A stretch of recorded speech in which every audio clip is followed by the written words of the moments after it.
संविधान की आवश्यकता क्यों पड़ी। जैसे कोई भी चीज़ है, आप एक छोटा सा भी कार्यक्रम करते हैं तो आपको एक रूपरेखा और एक नियम बनाने पड़ते हैं। अगर हम नियम के तहत नहीं चलते हैं तो हम कोई भी कार्यक्रम करने में सफल नहीं होते। घर में जैसे बेटी की आप शादी करते हैं तो एक रूपरेखा तैयार कर लेते हैं कि क्या करना है, किसको क्या जिम्मेदारी देनी है। इसी के तहत जब हमारा देश आज़ाद हुआ तो ये हुआ कि कैसे देश चलेगा, तो उसके तहत एक संविधान सभा बनी और संविधान सभा बनने के बाद एक संविधान में सब नियम कानून बनाएंगे कि ऐसे ऐसे देश का संचालन होगा। उसी तरह से देश का चलता रहा। जब आवश्यकता अनुसार उसमें परिवर्तन होते रहे, लेकिन अभी जब 2024 का चुनाव आया उस दौरान हम लोगों से कहीं ना कहीं ऐसी चूक हुई जिसका खामियाजा हम लोगों ने भुगता और हमारी भारतीय जनता पार्टी को बहुत ज़्यादा नुकसान उठाना पड़ा। जैसे अपने यहाँ ही 4 साल से अपने खो दिए, हमारे 3 साल से नहीं हमारे मतलब बन पाए, और एक जो बने भी है तो अपनी विधानसभा में हम लोग नहीं बना पाए। ऐसे पूरे उत्तर प्रदेश की बात है, हम लोग बहुत अच्छा रिजल्ट नहीं दे पाए। क्यों नहीं दे पाए?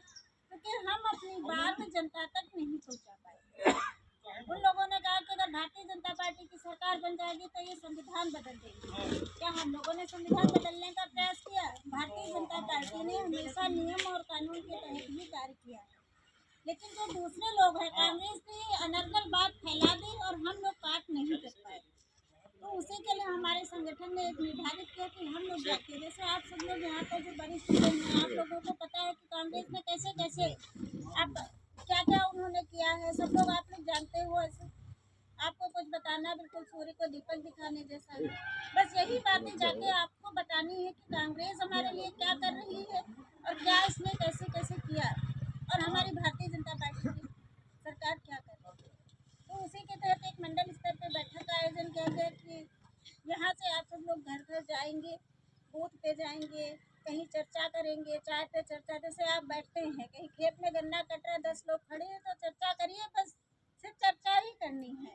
आपको बताना है कि कैसे कैसे हम लोग बाबा साहब अम्बेडकर का सबसे ज़्यादा अपमान कांग्रेस ने ही किया, हम लोग तो बराबर उनका सम्मान करते हैं।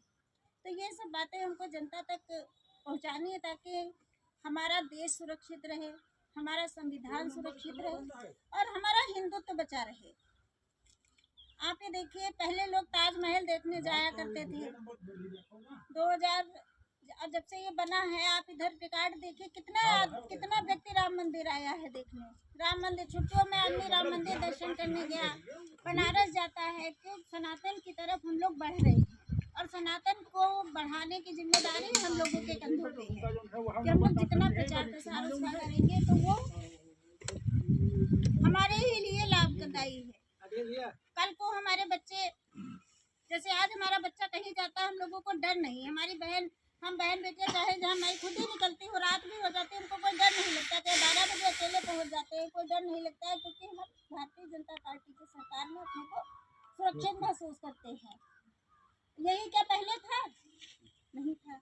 तो जैसे कुछ हमें नाराजगी है, मान लीजिए हमें सरकार से किसी प्रकार की नाराजगी है, व्यक्ति से नाराजगी है, अपने प्रतिनिधि से नाराजगी है, तो बैठ के दूर करने का प्रयास करें। नहीं दूर होती, कोई बात नहीं। आप विधायक से नाराज हैं, आप सांसद से नाराज हैं, आप प्रधान से नाराज हैं, आप किसी भी जनप्रतिनिधि से नाराज हैं, देश से तो नाराज नहीं है। देश तो आपका अपना है। जब देश बचेगा तो आप बचेंगे, हम बचेंगे, और जब हमारा देश ही सुरक्षित नहीं रहेगा तो हम कहाँ से सुरक्षित रहेंगे। हम लड़ते रहे, अपनी लड़ाई लड़ते रहो भाई, जनप्रतिनिधि से लड़ते रहो, आपस में लड़ते रहो। जब हमारा देश कहीं पर सुरक्षित नहीं बचेगा तो हम क्या करेंगे उस लड़ाइयों का।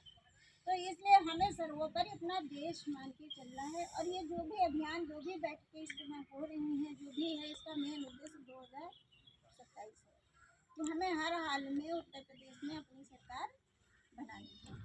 इसी के तहत ये सब योजनाएं बनी हैं कि हम कैसे अपनी बात पहुंचा पाए।